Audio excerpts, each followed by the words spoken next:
Good morning students. I am Vetticheri from Chemistry Simplified Tamil.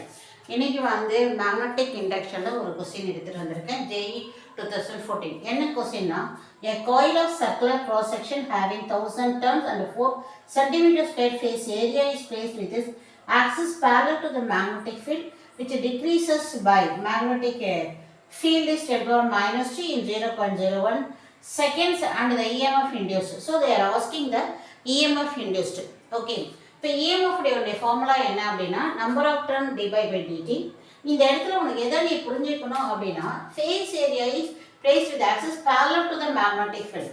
இதில் வந்து இது magnetic field, இதுதான் அந்த உன்னுடைய என்னது உன்னுடைய காயில், அதோடைய ஆக்சிஸ் அப்படின்னா இந்த காயில் இது ஆக்சிஸ். அப்போ இதில் வரும்பொழுது ஆக்சிஸும் ஃப்ளக்ஸும் என்னவா இருக்குன்னா பேரலாக இருக்குது. அப்படின்னா என்ன அர்த்தம்? Theta is 0.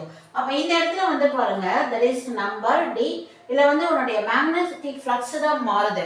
அப்போ ஏரியா வந்து கான்ஸ்டன்ட் ஆகுது, ஏ வெளியே எடுத்துருங்க dp/dt. இப்போ நம்பர் ஆஃப் டர்ன்ஸ் 1000, ஏரியா வந்து 4 சென்டிமீட்டர் ஸ்கொயர்னு கொடுத்துட்டாங்க. சென்டிமீட்டர் ஸ்கொயருக்காக நான் 10⁻⁴ போட்டு மீட்டராக மாற்றிக்கிட்டேன். இது வந்து dp/dt. டிபி பாருங்க 10⁻², இது டைம் இஸ் 10⁻². ஸோ இது ரெண்டையும் கேன்சல் பண்ணுறோம். இந்த இடத்துல 3 and minus, ஸோ 4 × 10⁻⁴ உனக்கு என்ன வரும்? 0.4. 0.4 வோல்ட் அப்படின்னா எதுவுமே இல்லை. அப்போ மில்லி வோல்ட்டில் மாத்திரம்னா ஸோ வோல்ட் டு மில்லி அப்படின்னா இட் இஸ் இன்ட்டு 1000. அப்போ உனக்கு 400 மில்லி வோல்ட் அப்படின்னம்னா the sum will be correct. So this is the way you have to answer. So many questions I will upload students. So don't waste your time and be enthusiastic and prepare well. All the best. Thank you students.